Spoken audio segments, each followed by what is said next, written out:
Christmas had always been my favorite time of year, or at least, that's what I told myself. I loved the smell of pine needles, the soft glow of fairy lights draped over the mantel, and the gentle hum of carols playing somewhere in the background. This year, though, the magic felt brittle, fragile, as if someone had already cracked the surface. I should have known, given the sharp glances, the forced laughter, the subtle jabs that had been creeping into our family gatherings over the past few months. But nothing could have prepared me for the words I accidentally overheard. It was a chilly December evening. I had gone upstairs to grab my sketchbook, planning to hide in my room for a while before the chaos of Christmas Eve began. I didn't mean to hear them.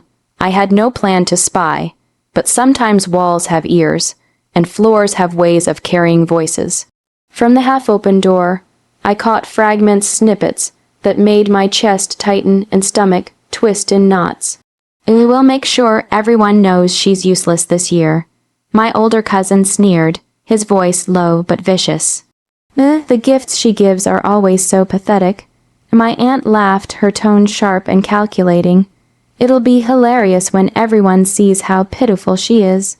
And then my mother, the person I thought was my sanctuary, whispered, "We just can't let her take the spotlight again. It's time she learned her place." I froze.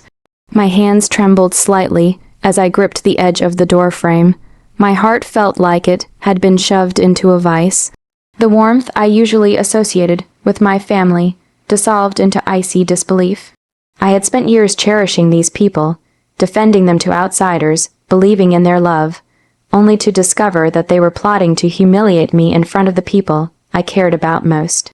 Betrayal is a strange thing. It doesn't always scream.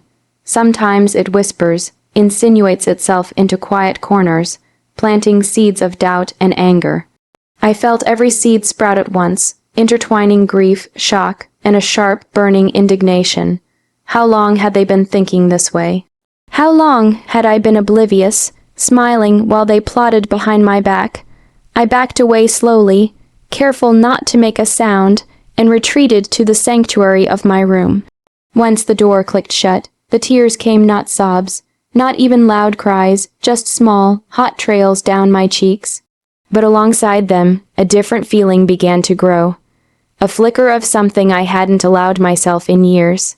A spark of cleverness, of quiet defiance. If they thought they could humiliate me, if they thought they could expose me as small and insignificant, they were gravely mistaken. As I sat on the edge of my bed, the weight of my betrayal settling into a sharp, almost tangible ache, I began to plan. I would not let them have the satisfaction. If Christmas was to be their stage for mockery, I would be the author of the play, even if no one suspected it.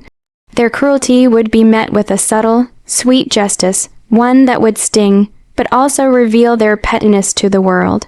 The flickering light of the Christmas tree outside my window seemed almost conspiratorial, as if it shared my secret intent. This year, I would not be a victim. This year, I would remind them that underestimation has consequences, and that the quiet ones often have the sharpest minds. The night after overhearing their conversation, sleep felt impossible. My mind was a storm of betrayal, anger, and disbelief, but beneath it all, there was a calm, almost thrilling clarity. I realized something essential. They had underestimated me. They had always assumed I would crumble under their judgment, accept their whispers and sneers, and quietly endure. But now I had a choice, and I intended to choose wisely. I spent the early hours of the morning sitting cross-legged on my bed, notebook in hand, pen hovering over the blank pages. At first, all I could write were questions. Why would they do this? Have I been so obvious in my attempts to please? What have I missed all these years? The questions twisted like barbed wire in my chest. But slowly, they gave way to ideas, strategies, almost playful in their construction, that began to lift the weight of betrayal from my shoulders. The plan had to be perfect. It couldn't be vengeful in the obvious sense that would make them gloat, would make them think they had finally broken me. No, it had to be elegant, subtle, and poetic, so that when the humiliation they had plotted began to unravel, they wouldn't know what hit them until it was too late. And most importantly, it had to be mine alone. I began by observing. Over the next days, I listened carefully, feigning ignorance as the family discussed trivial matters, dropping hints that allowed me to gauge their personalities, their weaknesses, the petty ways they craved attention. My mother's pride was a fragile shield. My cousin's humor was sharp, but cruelly dependent on others' discomfort. My aunt thrived on gossip and manipulation. Each detail was a brushstroke, and the canvas of my plan started to take shape. Then there was the gift. Christmas is, after all, a season of giving, of outward generosity masking inward tension. That's where I found my opportunity. The gift I chose was deceptively simple, something that, on the surface, appeared thoughtful, even sweet. But beneath the wrapping, it carried the precision of a carefully placed chess move. It wasn't about revenge through malice. It was about exposing their pettiness in the most graceful way possible. The elegance of subtlety always has a sting. Every day I rehearsed, imagining the scene, the room full of my family, their laughter ringing hollow as the moment approached. I practiced calmness, the perfect smile, the right tone of voice. I reminded myself that this wasn't about anger, it was about empowerment. If they thought they could humiliate me, they hadn't accounted for the quiet intelligence I had spent years honing. By the time Christmas Eve arrived, I felt an unexpected serenity. My notebook, now filled with sketches and notes, sat by my side, a silent reminder of my preparation. I wasn't just ready, I was eager. The betrayal they had inflicted could have crushed me, but instead it had sharpened me, refined my resolve like fire tempers steel. As I dressed in something simple yet elegant, I caught my reflection in the mirror.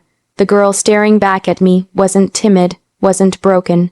She was vigilant, cunning, and quietly triumphant. They would enter the room expecting a victim, a subject for ridicule, and I would give them a gift that they would never forget. This Christmas, I wouldn't just survive. I would rewrite the narrative with grace, wit, and the perfect measure of poetic justice. Christmas Eve arrived with all the familiar trappings, twinkling lights, the scent of pine, the hum of distant carols, but the warmth I once associated with this day had been replaced with an almost tangible tension. My family moved through the house with practiced cheer, laughing and chattering, while I followed along, outwardly calm, inwardly electric with anticipation.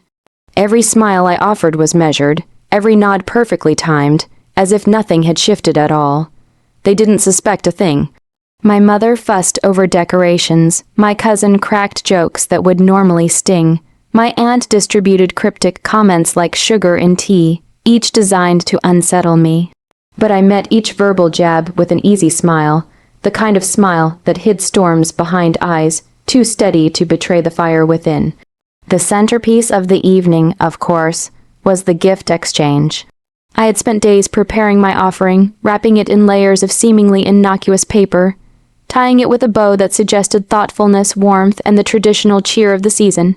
Every detail had been considered. It had to look harmless. It had to lull them into a sense of superiority before the subtle brilliance of its effect revealed itself. Finally, the moment came. My turn. The room leaned in, expectant, hungry for the embarrassment they had plotted so carefully. I extended the gift with a serene smile, the kind that disarmed and enchanted at once. Their eyes flicked over the package, curiosity mingling with condescension. "Oh, how thoughtful," my aunt murmured, her tone coated with faux sweetness. My cousin snorted, already imagining the joke he would make, the laughter he would inspire at my expense. My mother's eyes were sharp, calculating, and I knew she was waiting to see me falter, to be exposed. I placed the gift in the center of the room and stepped back, maintaining my calm, letting the anticipation stretch. One by one, they reached for it, their hands brushing against the wrapping. Then, as they opened it, a subtle change flickered in the air. Their expressions shifted, confusion threading through the smiles. Whispers began, "What is this?" The moment I had envisioned, the exact moment when their plan unraveled, arrived with exquisite precision.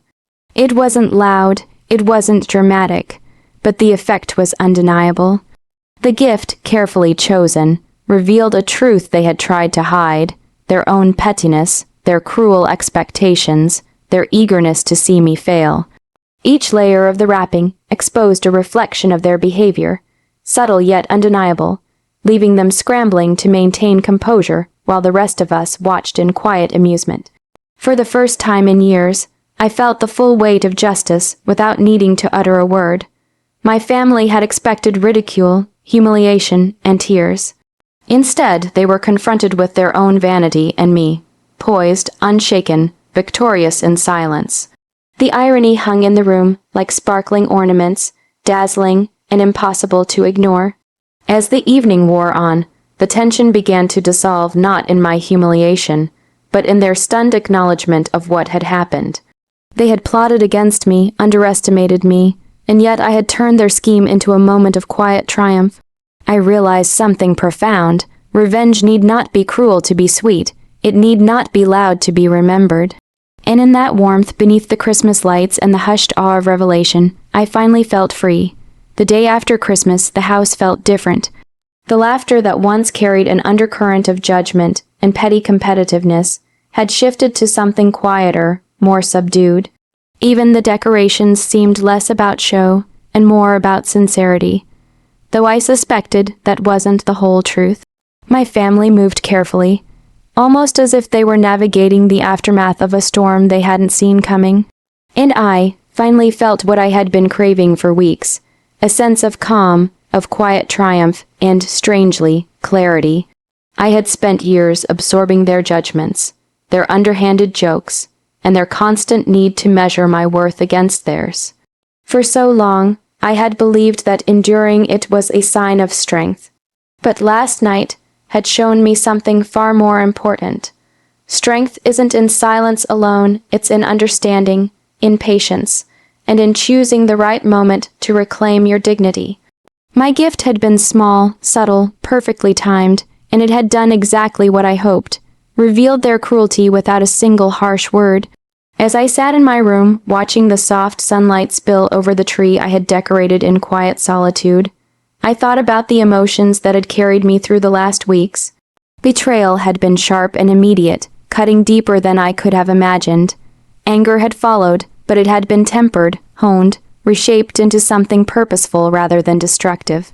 And now, in the aftermath, there was satisfaction. Not the satisfaction of malice, but the satisfaction of being seen clearly, finally, without distortion. I could almost hear their whispered apologies, their careful avoidance of the topic, and for a moment I allowed myself a small, private smile. They hadn't expected me to rise above their expectations, to turn their plan on its head with elegance rather than confrontation. They hadn't realized that the quiet ones, the ones they labeled as meek or ineffectual, could hold such careful cunning, such patience and precision. It was a lesson I hoped would linger in their minds longer than any embarrassment. Yet, amid this quiet victory, I felt a pang of sorrow. The family I had once cherished, the people I had loved so deeply, had chosen cruelty over kindness. Their actions had revealed cracks I hadn't wanted to see, but perhaps needed to. I understood now that love doesn't always protect you from harm, and family doesn't always guarantee loyalty. And that realization, painful as it was, had strengthened me in ways I hadn't anticipated. By the time evening came, I walked through the house with a lightness I hadn't felt in years. I didn't need recognition or praise. I didn't need them to admit fault or to understand what I had done. My satisfaction was private, sweet in its subtlety, a secret power I could carry with me always. I had reclaimed my dignity, my voice, and my agency, not with anger, but with grace. Christmas, once a symbol of expectation and judgment, had transformed into a testament of resilience. The gift I had given them, simple, thoughtful, and perfectly revealing, was a reminder that strength lies not in confrontation alone, but in knowing yourself, understanding your worth, and quietly asserting it when the time is right.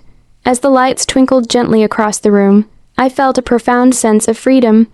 I was no longer the subject of their whispers, their cruel jokes, or their manipulations. I was whole, clever, and in control. And for the first time in a long while, I smiled not because I had defeated them, but because I had finally found my own power.